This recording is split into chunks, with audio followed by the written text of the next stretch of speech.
याद दिलाने के लिए सभी इकट्ठे हुए हैं कि जिस घर से हम गुजरे चल रहे हैं, करोड़ों जन्म बीत गए हमारे, मिट्टी की मोड़ी, कीट पतंगे, पशु पक्षी कितने योनि में बीत चुके और घर से भूले चले आ रहे हैं। तो प्रभु ने कृपा की मानो ये उत्पत्ति हमें एक बार मौका दिया याद दिलाने के लिए, तो अपने घर की याद दिलाने के लिए प्रभु ने मौका दिया है। तो हम सब डटे हुए हैं। तो बताया है कि परमात्मा का रास्ता जो है धीरे धीरे धीरे धीरे धीरे धीरे पढ़ाई का विषय है ये, और ये गुरुकुल जो हमारे प्राचीन काल से चले आ रहे हैं, ये पढ़ाई का ही विषय। जैसे हम भौतिक जगत में पढ़ाई पढ़ते हैं, प्राइमरी पाठशाला, जूनियर विद्यालय, बड़े बड़े इंटर कॉलेज खुले हुए हैं, ऐसे ही एक आत्म जगत का विद्यालय है गुरुकुल। तो गुरु के माध्यम से शिक्षा बताई जाती है और प्रभु को जानने के लिए प्रभु कोई और नहीं है, हमारे ही अंश परमात्मा का रूप है। जैसे एक जिला में किसी अधिकारी का ट्रांसफर दूसरे जिला के लिए होता है, ऐसे ही हमारे अंदर हर जीव आत्मा जो है इंद्रियों में फंसी हुई वो जीवात्मा है, और वही हमारी जीवात्मा उस परमात्मा का पद जो है, उस परमात्मा पद में उस शक्ति स्वरूप परमात्मा की शक्ति में फंसी हुई है। उस शक्ति को समझ करके इकट्ठे करके वहां पहुंचानी है। वो ही परमात्मा का रूप है। परमात्मा कहीं हमसे अलग नहीं है, हम परमात्मा के ही अंश हैं। जैसे सर्व धन आत्म, सनातन विद्या हमारी अनादि है। सर्व धन आत्म, तो सनातन किसे कहते हैं? जो सब में सना हुआ है, सभी में सना हुआ ईश्वर का सबके अंदर है, सभी जीवों के अंदर है, तो उसी को सब में सना हुआ है, वही सनातन है। तो सर्व धन आत्म, आत्म ज्ञान से संबंध है। ये आत्म कि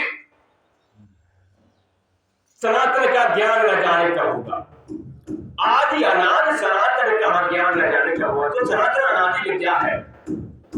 और राम किसे कहते हैं? राम से कहते हैं जो रोम में रह रहा है, उस रोम में शक्ति स्वरूप रह रहा है, उस रमते हुए राम को घटा करना है शक्ति स्वरूप को।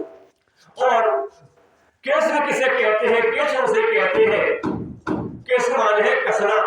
कसना किसे है? कि इंद्रियों की जो हमारी शक्ति हमारे कर रही है, उस इंद्रियों पर विजय पाना, उसको कसना, वो कृष्ण है। और हरि किसे कहते हैं? हरि उसे कहते हैं जिससे हम सब हरे भरे हैं, हरे भरे फसले जीव जंतु सभी हरे भरे हैं, वही हरि है। उसी के द्वारा हम सब हरे भरे हैं, उसे हरि कहते हैं। तो परमात्मा हमें अंदर में बैठा हुआ है, वो उनको याद दिला रहा है। भक्ति के लिए एक बार मौका मिला हमें भक्ति करने के लिए कि प्रेम का विषय कौन सा है, सच्चा प्रेम कौन सा है, झूठा प्रेम कौन सा है। कि झूठा प्रेम तो ये है, सभी से प्रेम कहते हैं, उसे झूठा ही प्रेम कहते हैं। सच्चा प्रेम वो है जो ईश्वर का संग करे। हम संग कैसे हो और प्रेम कैसा है कि प्रेम न बाणी उपजे, प्रेम न हाट लगाए, राजा प्रजा जय शीश दे जय। शीश उस सब धन की बात ही है परमात्मा का। परमात्मा को याद करना कि वाणी का विषय नहीं है। वाणी तो शरीर छूट जाता है और वाणी काम नहीं आती है। तो बताया है कि प्रेम कौन सा प्रेम है? कि प्रेम सब कोई कहे, प्रेम न छीने कोई, आठ पैर बीना रहे प्रेम कहा वैसो। आठ पैर का मतलब है परमात्मा का याद करते रहे। कि गीता में भी योगों से महाराज ने अर्जुन से कहा, हे अर्जुन तू ध्यान कर और युद्ध भी कर, दोनों काम कर। तो जो परमात्मा का ध्यान हमारी सुरती वही टिकी रहे, लगी रहे, ध्यान हमारा वही लगा रहे और कर्म भी करते रहे, वो परमात्मा का ध्यान बताया है हमारे शरीर के माध्यम से। वो परमात्मा का रूप है। कि जैसे प्रेम की बात आती है तो प्रेम और धर्म और भजन, ये चार चीजें आती है सुक्ति। तो ये चारों चीजें एक ही है। सत्य क्या है? सत्य परमात्मा ही सत्य है और दुनिया में सारा सत्य ही दिखाई दे रहा है कि गो गोचर मन जहां लग जाए तहां माया जान। ये सब माया ही मोह है, सभी से लेकर सब माया ही लगे हुए हैं। और परमात्मा तो परे से भी परे है। परमात्मा कैसे परे है कि चंद्र तीन काल पहलू का नाम जपे जीव भव विश्व का। उस नाम को जपते जपते धीरे धीरे सो ग्रहित हो जाता है जीव। तो मानव का ही सभी मिला है हमें कि साधन धाम मोक्ष का द्वारा और पार न रहे परिलोक सवारा। एक बार मौका मिला है, बार बार मौका मिलने वाला हमें नहीं है। वो सभी का ही माध्यम बताया है। साधन क्या? सभी ही साधन है कि सभी के माध्यम से ही हम उस भजन क्रिया को कर सकते हैं। जो इंद्रियों भजी हुई शक्ति है उस शक्ति को जीते जागते ही इकट्ठा कर सकते हैं। तो संतों ने बताया है कि जेते ही मुक्ति मुक्ता भाई मरे मुक्ति का पीने पाई। और मरे मुक्ति कहे गुरु स्वार्थी झूठा दे विश्वासा। संतों जीवित ही करे आशा कि जीवित ही अपने इंद्रियों भजी हुई शक्ति को इकट्ठा करके समेट करके भजन करते करते धीरे धीरे धीरे धीरे वो जो पद हमारा गुण पर बताया है उस गुण पद पर पहुंचाना है। तो यही भक्ति का हमारा लक्ष्य है। धीरे धीरे जो हम ईश्वर के अंश ईश्वर में ही विलय हो जाए, क्यों? उसी के तो अंश है कि ईश्वर अंश जीव अविनाशी चेतन अमर सैत सुखरासी। शरीर क्या है? जड़ है। वो आत्मा भी इसके शरीर में मिलकर के जड़ ही हो गई है कि मन के वशीभूत है और परमात्मा जो अलग है। ईश्वर जीव अविनाशी चेतन अमर सैत सुखरासी। तो गुरु के माध्यम से हम उस चेतन अवस्था को जाने और पहचाने, तब हम अपने लक्ष्य पर पहुंचेंगे। तो गुरु भी कैसा होना चाहिए जो हमें रास्ता भी सही बताए। तो गुरु तो बहुत है जगत में कि बहन जाति का पहन के घर घर मांगे भीख, कपड़े पहन करके और घर घर मांगे भीख कि जानता बूझा नहीं बुझ किया ना गौन अंधे को अंधा मिले रहा बतावे कौन। तो कहने मतलब है गुरु ऐसा होना चाहिए। और जो शिष्य और गुरु एक ही जैसे अंधे अंधे हैं तो रास्ता कौन बताने वाला है? गुरु भी ऐसा होना चाहिए। ज्ञान की परखी होना चाहिए। जब पानी है तो पानी को क्या छान के पी सकते? नहीं, जान के पिएंगे, देख कर पिएंगे। और गुरु को छानबीन करी जाती है। गुरु की छानबीन करके ही हम पहुंचेंगे। तो कहने का मतलब मेरे भाइयों ये है कि अगर हम धन धन कहते रहेंगे जवान से तो हम धनी नहीं होंगे। अगर पानी पानी कहते रहेंगे प्यास नहीं बुझेगी। अगर हम मीठा मीठा कहते रहेंगे तो वो मीठा नहीं होगा। क्रिया तो उसकी करनी ही पड़ेगी। हमारे आदिकाल से हमारे महान पुरुष आते हुए और क्रिया के द्वारा ही बताते हुए क्रिया के द्वारा ही अपनी मुक्ति पाई है आदिकाल से। कहने मतलब कि ज्ञान अभ्यास है और ज्ञान बकवास पानी पानी कहते रहो मुझे न दिल की प्यास। तो पानी तो पीना ही पड़ेगा तभी प्यास बुझेगी। और नाम का विषय जो बताया है हमारे नाम भी हमारे परमात्मा का ही नाम शरीर में जो जीवात्मा है उसकी नाम परिचय देते हैं जीवात्मा के नाम से। कि नाम ही वो है परमात्मा का नाम है और वो जीवात्मा जो अंश है परमात्मा का उसको नाम से पहचान होती है हमारे शरीर में कि नाम ही नाम कहूँ कोई ना ही। तो वही नाम बताया जाता है भजन के द्वारा कि जब ये नाम हृदय धरो भयो पाप को नाश जब चंगारी आंग की बड़ी बड़ी पुरानी घास।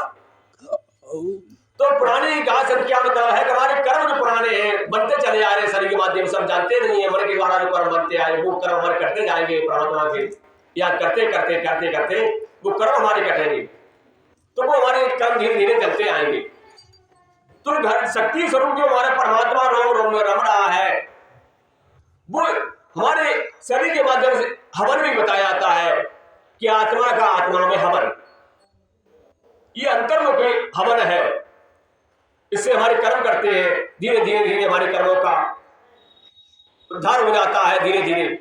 तब परमात्मा का तुलसीदास बाबा ने लिखा है, सर्वमुख हो जीवन हो जब जब उस परमात्मा के पद पर हम पहुंच जाएंगे, गुरु पद पर पहुंच जाएंगे, निज पद पर पहुंच जाएंगे, तब उसमें कहा गया है सम्मुख हो जीव हो जब जन्म कोटि आगे नाश है तब तब जन्म हमारे करोड़ों जन्म का पापों का नष्ट जो गठरी हमारी नष्ट हो जाती है। तो हम भाइयों से यही कहेंगे कि एक बार मौका हमको मिला मानव शरीर का, द्वारा मानने वाला नहीं है और समय धीरे धीरे अपनी गति चल रहा है और चलता जाएगा। तो गुरु के माध्यम से विद्या को जाने और विद्या को जाने और जान करके उसमें परमात्मा का जो जिसने हमें जन्म दिया है उसमें विनय होने की कोशिश करें। यही हमारा अनुरोध भी है सभी लोगों से कि हमको बार बार जन्म मिलने वाला नहीं है, कि हमारे महापुरुषों ने जन्म लिया हुआ है कि जैसे विद्या मन गुरु चतुर राम काज कभी को आकर। तो विद्यावान ये विद्या है हमारी आत्मज्ञान वाली ये विद्या है कि और जो बुद्धिमान होता है, बुद्धिमान जो बुद्धि के द्वारा मन के द्वारा चलता है, तो बुद्धिमान अलग है और विद्यावान अलग है। तो ये विद्या हमारी है क्या? ये विद्या हमारी जो हमारे महापुरुष जैसे गणेश जी है या शंकर जी है या विष्णु है या ब्रह्मा है, इन महापुरुषों ने इसी नाम को जपा है। कि जैसे सुखदेव महाराज ने कहा नाम उठा के नाम से गगन में हिल जाए, जा हमें प्रकाश ने सुखदेव दिया बचा। वो प्रकाश मैं स्वरूप परमात्मा का है। तो सुखदेव महाराज के पिता ने भी उनको नमस्कार किया है, व्यास जी ने भी, क्यों विद्या उनके पास थी और विद्या वो जनक जी के पास गुरु बना करके विद्या लेने गए थे।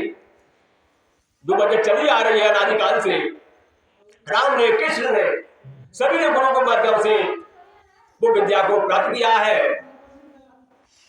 तो राम न सके नाम गुण गाई, कहां तक करूं नाम बढ़ाई,